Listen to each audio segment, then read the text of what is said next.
राधा स्वामी जी। आज का संदर्भ राधा स्वामी की पुस्तक सूरदास प्रेम भक्ति से लिया गया है। इसमें आज हम सूरदास जी के पूर्ण जीवन परिचय के बारे में जानकारी प्राप्त करेंगे। सूरदास के द्वारा मानव जीवन का उद्देश्य मैं अपनी पुरानी सत्संग वीडियो में सुना चुका हूँ, जिसका लिंक मैं वीडियो के डिस्क्रिप्शन में दिया गया है। वहाँ जाकर सूरदास जी की वीडियो में वाणी जरूर सुनें। वीडियो शुरू करने से पहले सत्संगी भाइयों से अनुरोध है कि सत्संग की वीडियो अंत तक सुने। चैनल सत्संग वाला को सब्सक्राइब करें और सत्संग पसंद आए तो लाइक और शेयर करें और कमेंट करके बताएं कि सत्संग कैसा लगा। तो आइए हम शुरू करते हैं सूरदास के जीवन परिचय से। सूरदास जी को भारत के मध्ययुगीन भक्ति काल के साहित्यकार का सूर्य माना जाता है, पर उनके जीवन व्रत के संबंध में कोई निश्चित ऐतिहासिक विवरण नहीं मिलता है। निरंतर परमात्मा की भक्ति में लगे संतों और भक्तों का जीवन सदा प्रभु प्रेम और परोपकार में लगा रहता है। उन्हें अपने जीवन के संबंध में लिखने का न समय होता है और न कोई चाह ही होती है। न महर्षि वाल्मीकि या कवि कालिदास ने अपने जीवन के संबंध में कुछ लिखा है, न गोस्वामी तुलसीदास या सूरदास जी ने ही अपने जीवन संबंधी घटनाओं की कोई सच्ची चर्चा की है। इसलिए उनके जीवन संबंधी कुछ बातें जनश्रुतियों के द्वारा चलती हुई परंपरा के आधार पर और सैकड़ों वर्ष बाद में लिखे गए उनके अनुयायियों या भक्तों के कथन के आधार पर ही जानी जाती हैं, जिन्हें सर्वथा निर्विवाद नहीं कहा जा सकता। सूरदास जी के जीवन के संबंध में कुछ बातें सूरदास जी के गुरु श्री वल्लभाचार्य के पुत्र गोकुलनाथ जी द्वारा रचित 84 वैष्णव की वार्ता और इस पर हरि राय जी द्वारा लिखित भाव प्रकाश नामक टीका से ज्ञात होती है। इनके अनुसार सूरदास जी का जन्म दिल्ली से 4 कोस दक्षिण स्थित सीही नामक गांव में वैशाख शुक्ल पक्ष संवत 1535 को हुआ था।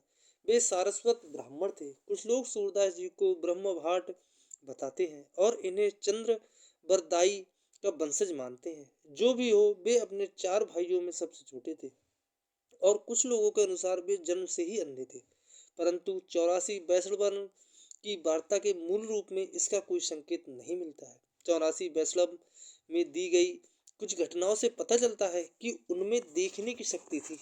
जैसे सूरदास जी श्री आचार्य जी महाप्रभु को दर्शन कर प्रदान किया। आचार्य जी की प्रेरणा से ही सूरदास जी श्रीनाथ जी के मंदिर में प्रमुख कीर्तन करने वाले के रूप में नियुक्त हुए थे।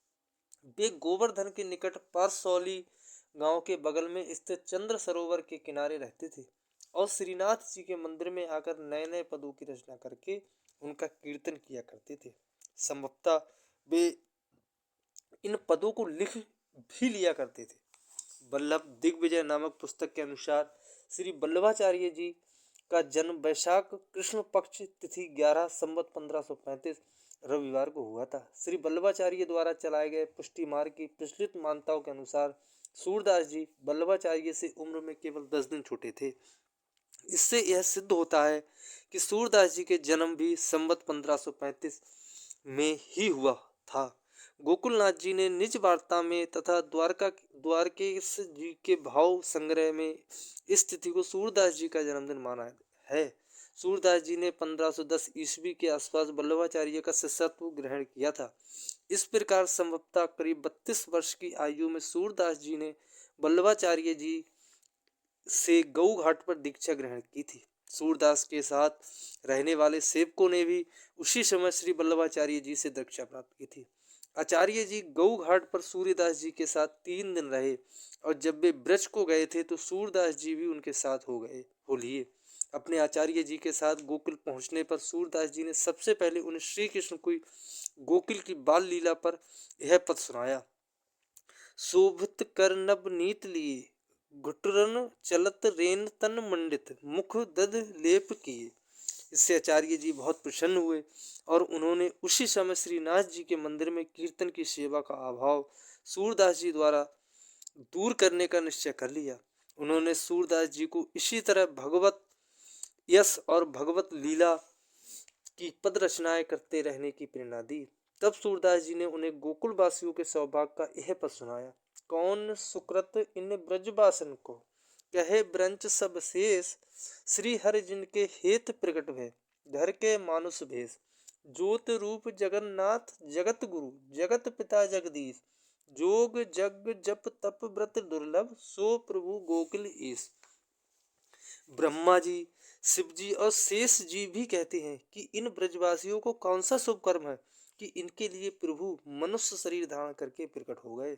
जो प्रभु ज्योति स्वरूप सारे संसार के स्वामी, जगत गुरु और सबके पिता हैं, जिन्हें योग यज्ञ जप तप व्रत आदि से भी नहीं पाया जा सकता, वे ही गोकुल में मनुष्य का रूप धारण करके प्रकट हो गए। यह पद सुनकर आचार्य जी और अधिक प्रसन्न हुए और उन्होंने उन्हें इसी तरह प्रभु के प्रेम और भक्ति का महिमा का गुणगान करते हुए प्रेम रस में सदा लीन रहने के लिए प्रेरित किया। सूर शब्द अंधे व्यक्ति का सूचक है, इसीलिए कुछ लोग यह मानते हैं कि सूरदास जी जन्म से ही अंधे थे, इसी कारण उनका नाम सूरदास पड़ गया। पर वे जन्म से अंधे थे या बाद में कभी अंधे हो गए, इस विषय में मतभेद है। यह भी निर्विवाद रूप से कहना कठिन है कि वे पूर्ण रूप से अंधे थे या उनका अंधापन आंशिक था। सूर सागर के अनेक पदों से उनके अंधे होने की स्पष्ट सूचना मिलती है, पर जन्मांध होने का कहीं संकेत नहीं मिलता। यह ठीक है, कुछ लोगों ने उन्हें जन्मांध कहा है। उदाहरण के लिए श्री हरि राय के भाव प्रकाश टीका में सूरदास को जन्मांध कहा है। श्री सूरदास जी से सिलपट अंधे थे, उन्हें अन्यंत्र लिखा है, सो सूरदास को जन्म से ही नेत्र नहीं है। श्रीनाथ भट्ट भी जी सूरदास जी को समकालीन थे। उन्होंने संस्कृत मणिमाला में सूरदास जी को जन्मांध बताते हुए कहते हैं, जन्मोंध सूरदास भूत। भक्ति विनोद से मियाँ सिंह भी कहते हैं, जन्म अंध द्रंग ज्योत विहीना। उन उक्तियों से सूरदास को जन्मांध होना प्रकट होता है। महाराज रघुराज सिंह ने भी राम रश्कावली में भी उन्हें जन्म से अंधा बताते हुए कहा है, जन्म ही ते है नयन विहीना। इन उक्तियों से सूरदास जी का जन्मांध होना प्रकट होता है। सूरदास जी स्वयं अपने पदों में यत्र तत्र अपने को अंधा बताते हैं। वे कहते हैं, कहावत ऐसी त्यागी दान, चार पदारथ दी सुदामहि, अरगुर के सुत्यान, विप्र सुदामा किए अजाजी, प्रीत पुरातन जान, सूरदास सौ कहा निहारो, नैन हूँ की हान, किन तुम गोविंद नाम धरो, संदीपन जो सुतलाए, विद्या पाठ पढ़ो, सूर की बेर निठर है बैठे, जनमत अंध करो। सूरदास जी के इन पदों के आधार पर कुछ लोग उन्हें पूरी तरह जन्मांध मानते हैं, पर अधिकांश विद्वान सूर रचित सूक्ष्म व्यवहार रूप वर्णन, शोभा वर्णन, रंग योजना और अनेक प्रकार के दृश्यों के यथार्थ वर्णन को ध्यान में रखते हुए उन्हें पूरी तरह जन्मांध नहीं मानते। वे कहते हैं कि यदि सूरदास जी जन्मांध होते तो इस प्रकार की प्राकृतिक दृश्यों और बाल सुलभ चेष्टाओं का उन्होंने यथार्थ और मनोहरी चित्रण किया, वह सब कर पाना संभव नहीं था। वे संभवतः युवावस्था में या बाद में कभी अंधे हुए होंगे, अर्थात वे अपने को एकाक्ष बताते हैं और कहते हैं कि जो एक आँख है वह कुछ कहानी है। इससे यह सिद्ध होता है कि सूरदास जी पूर्णतः अंधे नहीं थे। साथ ही इस बात में भी संदेह नहीं है किया जा सकता कि प्रकृति ने उनकी बाह्य दृष्टि की कमी को पूर्ति उनकी आंतरिक प्रतिभा द्वारा प्रचुर मात्रा में कर दी थी। कहा जाता है कि बादशाह अकबर को अपने दरबार के प्रसिद्ध गायक तानसेन द्वारा सूरदास रचित एक पद को सुनकर सूरदास जी से मिलने की इच्छा हुई।